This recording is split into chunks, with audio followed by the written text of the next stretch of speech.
Hi, and welcome back to the show. So as we said earlier, we're joined by special guest Chelsea fan and season ticket holder Charlie over here. So again, welcome to the show, Charlie. Thank you. So obviously Chelsea have made the final. They don't have the best record against Spurs. No, in the final. very bad record in the final. Is that going to play on their minds?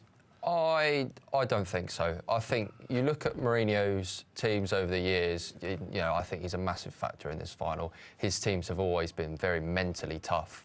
He'll have them in that mindset that they can win anything. I just don't think it'll be a problem. But I think one of the questions, I was watching a Mourinho video, obviously his interviews over the weekend, and he actually mentioned his final. And one of the things that I kind of noticed is that in the League Cup finals that you've played in 2005 and 2007, and obviously 2008, you actually played top sides. You've never had to fight them in there. And I think, do you think that in terms, because Chelsea are playing obviously their London rivals, and Spurs are a very good side, that in terms of the motivation level, do you think that will stand Chelsea in good stead to the extent that you don't need to motivate Chelsea? No. It's Spurs in the final. Spurs beat you in the last final. I like to think the team will be extra fired up for it, especially after the way the result earlier this season went at White Hart Lane. The team should be up for revenge, really, and for previous cup finals as well. I think the team will be well fired up for it. And do you think the result of this game will have an impact on Chelsea's Premier League season? Do you think a defeat could cause a potential downfall in their Premier League, or do you think there's no bearing between the two? I think that this result will help Chelsea. If it's a good result, that it can help us kick on. We haven't played so well over the last few games. Maybe we haven't been at our best, but I think if we get a good result out of this game, it can help us kick on and help us, for instance, progress in the Champions League, or help us make it right to the end of the Premier League. So I think this result will have a big impact on us going forward. Again, if it's a bad result, then I hope we can pick ourselves up afterwards.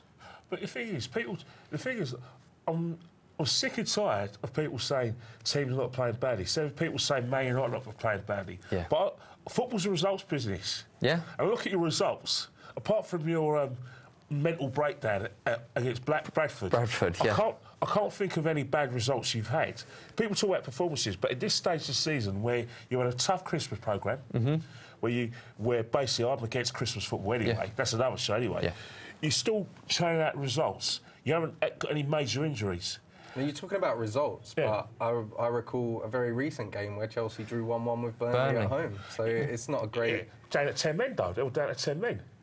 And but they should still see out that game against Burnley. Surely, as a Chelsea fan, you would think... You say that, but Burnley have impressed you this season. I'm sure they have.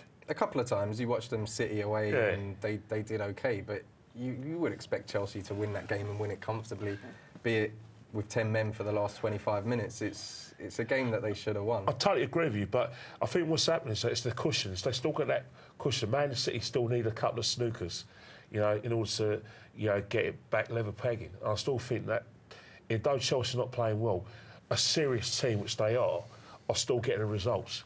And that's one of the reasons why sometimes when I say everyone talks about performances, but I wouldn't mind their results. You wouldn't either, would you? It's Fulham fan. It's the results that's the key. Yeah, but again, as much as you say the results, and I'm very pleased with all the results, bar, Bradford, Burnley. These are a few exceptions. But when you watch the team week in, week out, and they aren't playing as well as they can, it does worry you a little bit. And I wouldn't say I'm worried about the weekend, but I'm sure there's a little element of nerves because the team's maybe not playing at their best. And what we'll do now is we're going to take a look at how Spurs made it to this year's final. So they started off, they've had a pretty comfortable route. They started off with Nottingham Forest.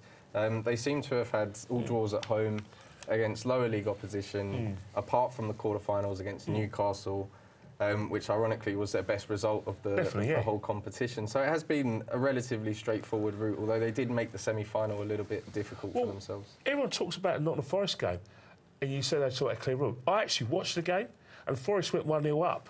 And I think what the situation is they had to make a few introductions at half-time, bring on players like, Townsend, the big boys. At that time, Harry Kane was actually started that game because Harry Kane wasn't actually Spurs' first choice.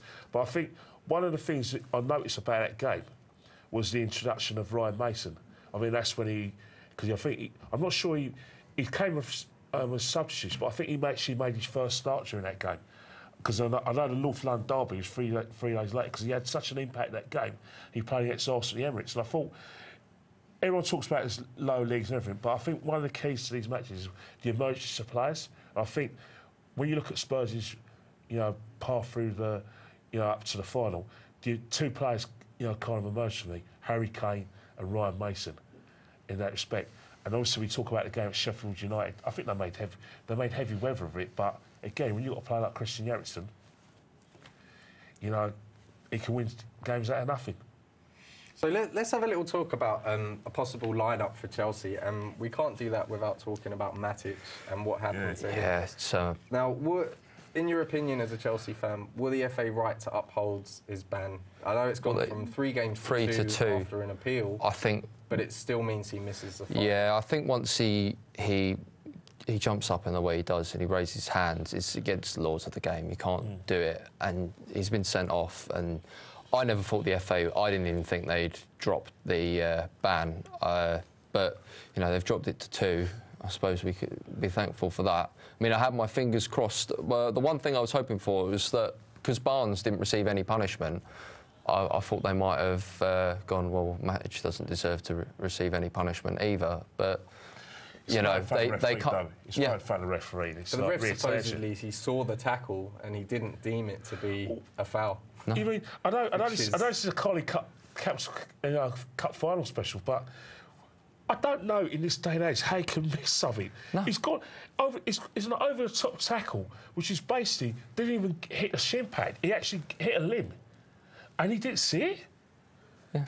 Is he serious? It's a potentially career-ending tackle. Now, you were at the game. Did you see that tackle and did you think I saw that's a leg break? Or did you just see Matic react and think, what's happening? Well, I saw the tackle and thought, ooh, that looked a bit high. Where I was seeing, I was sort of behind Matic, so I had Matic in the way, really. Thought, his leg was a bit high there, and I've seen him roll on the floor, and I thought, it doesn't normally go down very easy, Matic. And then when he leapt up and looked furious, and Matic's normally a really calm guy, he looked absolutely furious. He ran over and pushed him to the ground. I was like, something big's just happened there. And, I watched the replay when I got home, and it's just a shocking tackle. It's just, I don't see how the refs... Now, how big an impact is that going to have on this year's final? Because Matic has been such an important player this season for Chelsea. How are they going to replace him? How are they going to look to line up?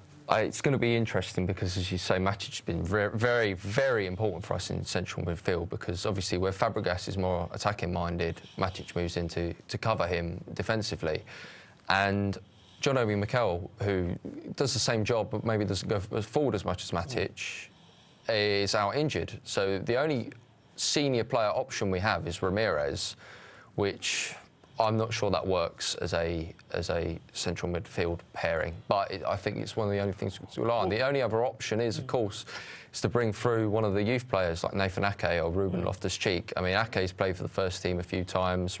Ruben's played with in the Champions League game against Sporting Lisbon, come on for 15 minutes and looked pretty good, but I don't think I can see Mourinho starting either of them in a cup final. The things I look at your lineup, and obviously, like I said, without Matic, the team doesn't really pick itself. But one of the areas I looked at the midfield is like, obviously, you've got Mikel's injured. Yes. Ramirez is kind of the box-stop player because under previous managers, under like Ancelotti and then Villas-Boas, and again, bloody hell, what's his name again? Liverpool manager. He was Liverpool manager. Benitez. Under Benitez, he was like a box-to-box player where he put in his tackles, put his foot in. Yeah. But I'm looking at Chelsea's lineup. I can see a situation where Azpilicueta can actually play alongside in the midfield. Don't you think that you could look at that in terms of help? Ramirez, we were talking earlier about putting Ivanovic there as well as a potential player that could I mean, sit in front of the back four and do the holding role. I mean, you know, he's clearly proved that he's got it going forward. You know, he's got a lot of goals in the last few games and stuff. I've been talking to lots of people and stuff who think Zuma will start centre back. One guy suggested putting, as we do when we need to defend elite, he takes off a striker, or he takes off Oscar or something like that and brings Cahill on, but he doesn't put Cahill as a third centre-back. He sits him in front of the other two centre-backs to do that defensive job, you know. That was another thing that was suggested. Again, I can't see him starting that way, but that's, you know, something that could develop throughout the game. It's kind of like an enigma for him in that position, because Max kind of, you know, if you agree, the panel will agree, he picks himself, doesn't he? Yeah. Definitely. He's one of Mourinho's untouchables, I think is the word. But again, when Mikel's injured, normally when Mikel's fit, he plays Ramirez alongside him when Max doesn't play. But he's going to play Ramirez, he's going to start. But again, I really can see, like, personally, the player he trusts the most is Cesar Azpilicueta in that sort of position. I mean, there was that wonderful quote from him last season where he said, a team of 11 Azpilicuetas could win the Champions League. So maybe he does think Azpilicueta can play everywhere. I think he picks it because he can pronounce his name like me and you, isn't it? Now, we can't talk about the Chelsea lineup without talking about who's going to play in goal.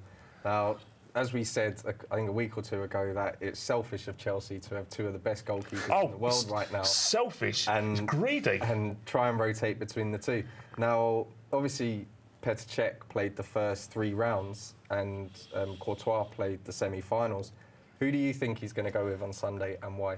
I think it'd be Courtois. I think, looking at the games each goalkeeper has been picked for throughout the season, in the big games, Mourinho wants Courtois in goal. Courtois is I think, his #1 keeper. Cech's been brought in for, you know, the less important games. So he kind of rotate his keepers? Yeah, he's kind of rotating his keepers, but Courtois is definitely getting the nod more and in the bigger games. But in recent, it seems that, because it did seem at the start of the season, Cech was completely frozen out and it was just Courtois, apart from the first few League Cup games. But of recent, Courtois made a couple of, you could say, mistakes. Yeah. Like, his decision-making hasn't been great. And Petr Cech has been brought back in for a few league games as well. Yeah, I don't think that was so much Courtois being dropped as Mourinho maybe protecting Courtois. Maybe, you know, take him out for a game, you know, let him get his head right. Because it was all interesting because a lot of the mistakes came with aerial stuff as well, which I think is one of Courtois' biggest strengths. You know, that was the thing I noticed straight away comparing him to Cech, because Cech's never been the best in the air. But since he had that injury, you know, that Stephen Hunt injury, I think coming for crosses and feet, I think there was a time when he went through a bit of a blip. Yeah. Especially, there was a good 2 years where he wasn't the best keeper in Europe and in the world that he was before. And I think there were times when although he was never challenged, we noticed a sort of decline. Then Champions League final 2012, that's the Cech of old. You know what I mean? But it's going to be hard for Mourinho to make that decision and try and keep both players happy. Obviously, as a professional, you want to play in every final, you want to play in every big game. So is there a risk of making one of your goalkeepers really unhappy by dropping him? I think there is. It'd be interesting to see what happens at the end of the season, what Cech decides to do with his future, because I think it's fairly obvious that Courtois is the future of Chelsea's goalkeeping position. You know, it's going to be interesting to see whether Cech's going to want to hang around, because I don't think he will. You know, he'll want first team football, and I'm not sure where he's going to go to get it. You know. So if Chelsea, if they coming away from the goalkeepers now, if they're going to win this game, where are they going to win it in the park? Obviously, Diego Costa has been firing goals in for fun this season. You've got Fabregas, who is Mr. Assist. Are those two going to be the most influential players for this game? I think they will be massively influential players, but the man I think who will shine, especially with a bigger Wembley pitch, is going to be Eden Hazard, who's looked very good, consistently really good this season. He's maybe not been talked about as much because he's not a new signing like Diego Costa and Fabregas, but, you know, while other players are concentrating on dealing with Costa, dealing with Cuadrado or Willian on the other wing, you know, Hazard's going to have lots of room to, you know, exploit the Spurs' defence, hopefully. Would you agree with that, Kenny? I absolutely agree with it, because, you know, we're talking about all these players, and you mentioned Willian and, you know, and Cuadrado and Oscar, and I think it's a game where you see the players who buy into what Mourinho wants. Like, if you want to play big games for Mourinho, you work. Like, if the team's defending, you'll defend with the team. And I think that's where it's going to be sort of key, especially with, you know, Spurs coming that, you know, switching in. You know, Chadley's going to be on the left, Lamella's going to be on the right, they're ready to change and everything. And I think that's where the engine room, when Chelsea ain't got the ball, is going to be very important. Yeah.